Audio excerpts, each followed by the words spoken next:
Hello प्यारे बच्चों और शिक्षक साथियों, आज आपका स्वागत है आपके इस YouTube channel the maths batch में। कक्षा 7 का हम अध्याय 4 कर रहे हैं, जिसमें आज हम पता लगाइए के प्रश्नोत्तर करेंगे जो पेज नंबर 131 पर है। इसमें टोटल 3 प्रश्न हैं जो आप देख सकते हैं। इन 3 प्रश्नों को आज हम देखेंगे और सीखेंगे। और इससे पहले के जो वीडियो है दो, इसी अध्याय 6 के संख्याओं का खेल, उसकी 2 वीडियो भी आप देखें, लाइक करें और सब्सक्राइब करें। और डिस्क्रिप्शन में वो लिंक है कक्षा 6 के अध्याय 6 के 2 वीडियो के। तो चलिए आज का हम हमारा वीडियो शुरू करते हैं। पता लगाइए, विषम और सम संख्याओं के चित्रीय निरूपणों की अपनी समझ का प्रयोग करते हुए निम्नलिखित में से प्रत्येक योग की समानता ज्ञात कीजिए। हमने सम और विषम संख्याओं के बारे में जो दूसरे नंबर का वीडियो है, उसमें जो बिंदु है, बिंदुओं के चित्र निरूपण के द्वारा हमने यह देखा था कि सम संख्याएं कितनी हो, विषम संख्याएं कितनी हो, उनका योग क्या आएगा। और एक हमने समानता शब्द का उपयोग भी किया था कि इसमें समानता होती है। समानता का अर्थ है एक नियम कह सकते हैं। तो यहाँ पर योग की समानता ज्ञात करने की क्या योग आ सकता है। इसका ए सवाल है, दो सम संख्याओं और दो विषम संख्याओं का योग। अगर दो सम संख्या ले और दो विषम संख्या ले तो उनका योग क्या आएगा। कोई भी दो सम संख्या ले और कोई भी दो विषम संख्या ले। जैसे पहले का जो ए है उसका हल हम अगर करें, पहले का ए, इसका हल कर रहे हैं हम, तो यहाँ पर दो सम संख्या, जैसे देखिए सम संख्या में अगर सम संख्या जोड़ें, सम कितनी भी संख्या उनका योग क्या होगा, सम ही होगा। फिर विषम और विषम, दो विषम संख्याएं भी है, दो विषम संख्याओं का योग, कैसे भी दो विषम हो उनका योग भी क्या होगा, सम होगा। अब इन दोनों के योग से हमें सम प्राप्त हुआ, इन दोनों के योग से भी हमें सम प्राप्त हुआ। और अब सम संख्या में अगर सम संख्या जोड़ें तो इन दोनों का योगफल जो आएगा वो क्या आएगा, सम कितनी भी उनका योग सम ही होता है। तो यहाँ पर हमारे इस प्रश्न का उत्तर में क्या आएगा, कैसी संख्या प्राप्त होगी, कौन सी समानता का नियम लग रहा है, हमें सम संख्या ही प्राप्त होगी। इसी का हम नीचे एग्जाम्पल भी लिख सकते हैं, एग्जाम्पल उदाहरण भी लिख सकते हैं। क्या उदाहरण लें कि हम दो सम संख्या ले लेते हैं जैसे 2 और 6, दो विषम भी ले लेते हैं जैसे 5 और 9 ले लेते हैं। चलो अब इन दो सम को अलग से जोड़ते हैं हम, 6 और 2 8, दोनों सम को जोड़ने से सम ही आया ना, देखिए सम आ गया। और दोनों विषम को जोड़े, 9 और 5 14, 14 योग आ गया। अब दोनों सम आई, देखिए यहाँ पर हमने भी लिखा था दो सम आएगी, दोनों सम आ गई। अब इन दोनों सम को जोड़ेंगे, दोनों सम को जोड़ेंगे तो सम ही आएगा। देखिए इनका योग कितना होता है, इनका योग हो जाता है 14 और 8 22, और 22 कैसी संख्या है, सम है। तो हमारे इस प्रश्न का उत्तर क्या होगा, सम संख्या आएगी। आप ऐसा लिख सकते हैं, इतना लिखें तो भी चलेगा, सम आएगा। एग्जाम्पल लिखे तो और भी अच्छा है। चलिए हमारा बी प्रश्न है, दो विषम संख्याएं और तीन सम संख्याओं का योग क्या होगा। दो विषम संख्याएं ली जाए, दो विषम संख्या का अर्थ है विषम प्लस विषम, और तीन सम लें, सम प्लस सम, तो क्या आएगा। तो देखिए हम इस बी सवाल को भी कर देते हैं। इसका बी सवाल का हल क्या होगा, सम दो लेनी है, सम प्लस सम, सम कितनी लेनी है, अच्छा पीछे की तरफ सम लिखिए, सम 3 लेनी है, सम 3 लेंगे और विषम 2 लेंगे। तो मैंने आगे पीछे लिखा, कोई इसमें फर्क नहीं पड़ना, सम कितनी भी हो, 3 सम हो, 2 सम हो, 5 सम हो, सभी सम का योग सम ही होता है, जितनी भी सम ले। विषम में आपको याद रखना है, दो विषम होगी तो उनसे क्या आ जाएगा, उनसे सम आएगा, दो विषम से सम आएगा। ठीक है, अभी आपको उदाहरण भी बताएंगे। अब इन तीनों का योग सम, इन दोनों का योग सम, अब सम का योग सम ही आएगा। तो हमारे इस प्रश्न का उत्तर भी क्या आ जाएगा, इस प्रश्न का सेकंड का उत्तर भी क्या आएगा, हमें सम संख्या ही प्राप्त होगी। ठीक है, अब इसका उदाहरण आप ये लिखेंगे तो टीचर को भी अच्छा लगेगा, और इस तरह से समझेंगे तो आपको और अच्छा लगेगा। हम तीन सम ले लेते हैं, जैसे तीन सम 4 प्लस, तो देखिए यहाँ पर तीन सम संख्या ले ली और दो विषम संख्या ले ली। तीन सम संख्याओं का योग करते हैं, सम कितनी भी हो सम ही आता है, पहले लिखा ना 6 और 4 10 और 10 20, देखिए सम आ गया। सम कितनी भी लो, 2 लो 4 लो, विषम संख्या 2 है, दोनों विषम का योग क्या आएगा, सम ही आएगा, 9 और 7 16, तो दोनों सम आ गई। अब सम का योग करेंगे तो देखो 20 और 16 सम का योग कर रहे तो 36 आया, अंतिम जो आया वो भी क्या बन गया, सम संख्या बना 36। ठीक है, तो तीन सम से सम बन गई, और विषम 2 होगी, दो विषम है तो क्या बनेगा, सम ही बनेगा। अब तो कोई विषम आई नहीं, सम में सम जोड़ेंगे तो सम ही आएगा। तो हमारा बी का उत्तर भी सम संख्या होगा। अब ये कह रहा है कि 5 सम संख्याएं लो, कितनी भी सम संख्याएं ली जाए उनका योग क्या आएगा, सम ही आएगा। जैसे सी का उत्तर लिखें तो क्या लिखें, 5 सम संख्या लेनी, तो सम संख्याएं लिख लेता हूं मैं सीधी, 6 प्लस 4 प्लस 2 प्लस 8 प्लस 12, ऐसे कर देता हूं, पांचों ही सम लिया। अब इनका योग करें, विषम जब तक नहीं है तब तक सम ही रहता है, तो यहाँ पर सम का योग सम ही होगा। जैसे देखो 12 और 8 20, 20 और 10 30 और 2 32, तो 32 योग है। ये भी क्या है? सम है। सम कितनी भी संख्या ली जाए उन सब का योग क्या होगा? सम ही होगा, तो इसका उत्तर सम आएगा। 8 विषम संख्या ली जाए, जैसे मैं 8 विषम संख्या लेता हूं, पहले का डी प्रश्न। 8 विषम ले लेते हैं, जैसे 5 प्लस 3 प्लस 7 प्लस 1 प्लस कुछ भी ले, 11 प्लस 13 प्लस 15 प्लस 9 ले लेते इधर, ठीक है। मैंने कितनी ली? 8 ली। अब देखो, जैसे इन दो सम को विषम को जोड़ेंगे तो क्या बन गया? सम बन गया। 5 और 3 8 सम बन गई ना। अब इन दोनों विषम को जोड़े तब भी सम बन गया। इन दोनों विषम को जोड़े 13 और 11 24, तो भी सम बन गई। दो विषम को जोड़ने का अर्थ ही क्या है? सम बनता है। 15 और 9 24। अब देखिए, क्या कोई विषम है? कोई भी विषम है? नहीं है। सभी सम का योग करेंगे, हमारा उत्तर जो भी आएगा सम संख्या ही आएगा, ठीक है। इनका योग भी कर लेते हैं। 24 और 8 32 और 32 64, इन सब का योग 64 आएगा और वह सम संख्या होगा। तो 8 विषम संख्याओं का योग भी सम ही होगा। तो कहने का अर्थ है पहले के ए बी सी डी चारों का उत्तर सम संख्या ही बनेगा। चलिए अगला प्रश्न। लता के पास उसके गुल्लक में रुपए 1 के सिक्के विषम संख्या में, रुपए 1 के सिक्के विषम संख्या में, रुपए 5 के सिक्के वो भी विषम संख्या में, और रुपए 10 के सिक्के सम संख्या में। उसे कुल धनराशि की गणना की। उसने सभी रुपए गिने, 1 रुपए वाले कितने, 5 रुपए वाले कितने, 5 रुपए के सिक्के वाले कितने, 10 रुपए के सिक्के वाले कितने, और टोटल रुपए गिने तो 205 रुपए प्राप्त हुए।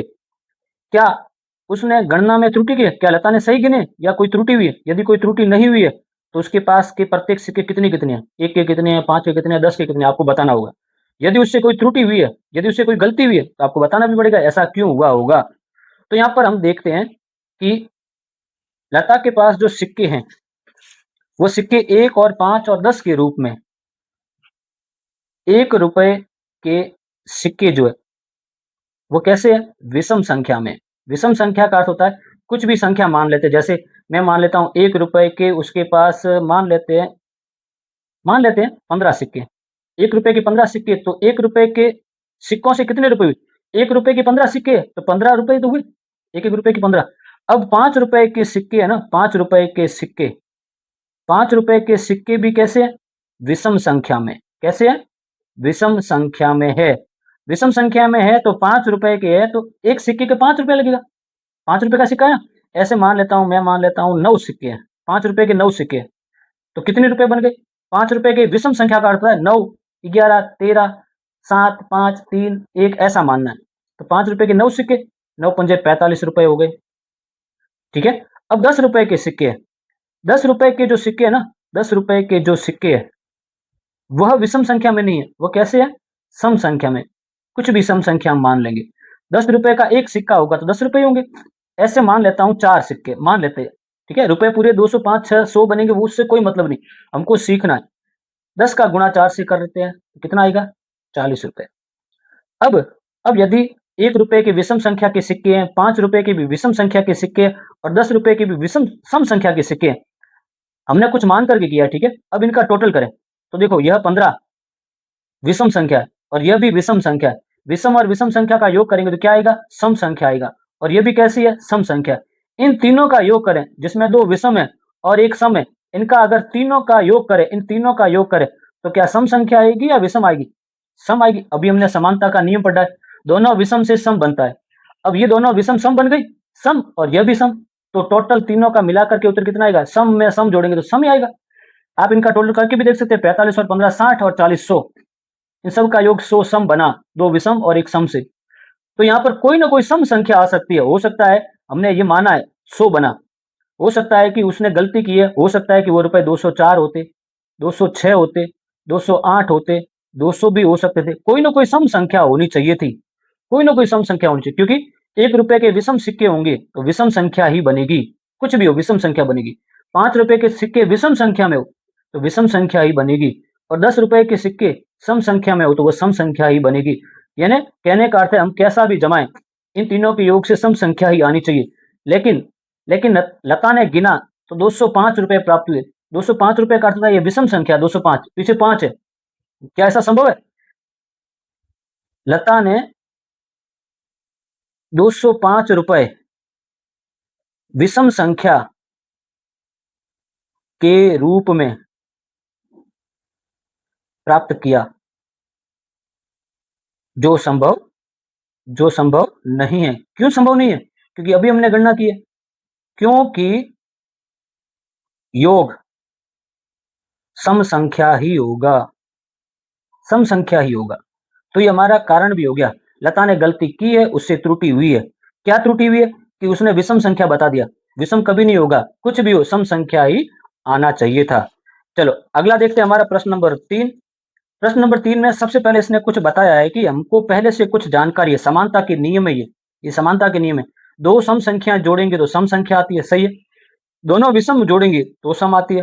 एक सम और एक विषम हो, भले छोटी बड़ी आगे पीछे कैसे भी हो, एक सम और एक विषम संख्या होगी तो विषम ही आता है। यह तो समानता का नियम है, ये आपको याद भी रखना है। याद रखने का कोई जरूरी नहीं, मैं तो भूल से बोल गया कि याद रखना, आपको कोई याद नहीं रखना। दो सम संख्याएं रखो, कोई भी दो, जैसे 2 और 4 जोड़े तो 6 हुआ, अपने आप पता चल जाएगा हल क्या आया, 6 आया, 6 सम है। दो सम से सम आएगा, और 3 और 5 दोनों विषम ली, जोड़ेंगे तो भी क्या आएगा, सम आएगा। और एक अगर सम ले, एक अगर विषम ले तो जोड़ेंगे तो क्या आएगा, विषम ही आएगा। ठीक है, ये समझ में? याद रखने का कोई जरूरत नहीं, आप उदाहरण लिख लो, छोटा सा कोई उदाहरण 10 तक की संख्याओं से पहले पहले का। इसी प्रकार अब नीचे हमको करना है, इसी प्रकार नीचे दी गई स्थितियों के लिए समानता ज्ञात कीजिए। अब यह 3 समानता नियम है, तो आप इसके लिए समानता नियम बताएं। सम में से सम संख्या घटाएं तो क्या आएगा, सम में से सम घटाएं। तो देखिए मैं एग्जाम्पल लिख लेता हूँ, कुछ उदाहरण लिख लेता हूँ। उदाहरण इधर लिख रहा हूँ, इधर लिख लेंगे, इसका उत्तर क्या होगा अभी आपको पता चल जाएगा। सम संख्या मैं ले लेता हूँ 8, उसमें से घटा लेते हैं, मान लेते हैं 2 घटाते हैं। 8 में से 2 घटा दो, कितना रहेगा? देखो दोनों सम संख्या लिए, 8 में से 2 घटाएंगे तो क्या आएगा, 6। और 6 कैसा है, जो उत्तर आए वो कैसा है, सम है। तो सम में से सम घटाएंगे तो कैसा उत्तर आएगा, सम आएगा। अब विषम में से विषम घटाते तो उदाहरण पहले लिख लेते हैं। उदाहरण से क्या कि आपको जल्दी समझ में आएगा। मैं लिख लेता हूँ 11, 11 विषम है। अब इसमें से 11 में से विषम घटाते, 11 में से 5 घटा लेते हैं, दोनों ही विषम है। विषम में से विषम घटा दे, 11 में से 5 घटाए तो भी 6 आया। 6 कैसी संख्या है, सम संख्या है। तो विषम में से विषम घटाएंगे तो क्या रहेगा, सम रहेगा। ठीक है, अब सम में से विषम घटाएं, सम में से विषम अगर घटाएं तो क्या आएगा, सम संख्या और विषम संख्या। हम उदाहरण कर देते हैं। सम संख्या पहले लिखनी है तो सम लिख लेता हूं, जैसे मैं लिख लेता हूं 10, उसमें से विषम घटा लेते हैं 3। सम में से विषम घटा रहे हैं, 10 में से 3 गया 7, तो क्या आया उत्तर, विषम संख्या है, 7 विषम है। तो सम में से विषम घटाएंगे तो क्या आएगा, विषम संख्या आएगा। अब विषम में से सम घटाते हैं, तो उदाहरण इसका भी लिख लेते हैं। विषम संख्या पहले लेनी, जैसे मैं लिख लेता हूं 13, 13 में से जैसे मैं घटा लेता हूं 5, 13 5 नहीं, विषम में से सम घटन, 13 में से मैं घटा लेता हूं 8, 13 विषम है, 8 सम है, 13 में से 8 घटाएंगे तो क्या आएगा, 5, और 5 कैसा है, विषम। तो यहाँ पर हमने उदाहरण करके देखे, तो सम में से सम घटाएंगे तो सम, विषम में से विषम घटाएंगे तो भी सम। सम और विषम में से कोई भी एक इधर उधर हो, सम में से विषम घटाओ या विषम में से सम, तो विषम ही आएगा। तो यहाँ पर और यहाँ पर उदाहरण अगर देखें, यदि सम में सम जोड़ते हैं, सम में सम जोड़ते हैं तो भी सम आता है, सम में से सम घटाते हैं तो भी सम आता है। तो क्या हम ये कह सकते हैं कि सम में सम अगर जोड़ोगे या सम घटाओगे तो उत्तर क्या आएगा, सम ही आएगा। या तो जोड़ोगे सम में सम जोड़ो, या सम में से सम घटाओ तो सम ही आएगा। विषम में विषम जोड़ें या विषम में से विषम घटाएं तो भी सम आ रहा है। विषम में से विषम यदि जोड़ें और विषम में से विषम यदि घटाएं तो उत्तर क्या आएगा, तो भी सम आएगा। यानी कहने का अर्थ है दोनों भली सम हो भली विषम हो, भली जोड़ो या घटाओ, दोनों ही सम है, दोनों ही विषम है, जोड़ो या घटाओ तो सम ही आएगा।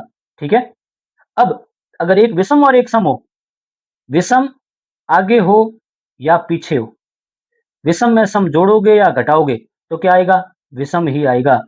इस सम को आगे लिख लें, सम को आगे लिख लें और विषम को पीछे लिख लें तो क्या कुछ फर्क पड़ेगा, सम में विषम जोड़ोगे या घटाओगे क्या आएगा, विषम ही आएगा। तो ये दोनों विषम के, विषम और सम होंगे, एक विषम एक सम अलग अलग होंगे तो विषम ही आएगा, दोनों सेम सेम होंगे तो सम ही आएगा। तो देखिए हमारा एक समानता का नियम हमने इनमें अभी और सीखा। तो पेज को लाइक करें, कमेंट करें, शेयर करें, अधिक से अधिक बच्चों तक पहुंचाएं। यदि आपने वीडियो को सब्सक्राइब नहीं किया है अभी भी कर दें। यदि आपको लगता है कि हाँ अच्छा ढंग से समझाया जा रहा है, मेरे आगे भी काम पड़ सकता है, वीडियो अच्छे हैं, मेरी पढ़ाई में सहायता हो रही, तो जरूर सब्सक्राइब करें और कमेंट भी लिखें कि आपको क्या अच्छा लगा, कहाँ पर कमी लगी, आप कह सकते हैं, स्वतंत्र है। और जितना ज़्यादा कमेंट करेंगे उतना हमको भी फायदा होता है, जिससे हम उसको प्रेरणा रूप में लेते हैं और आगे भी वीडियो बनाते रहें। धन्यवाद, लाइक करें, कमेंट करें।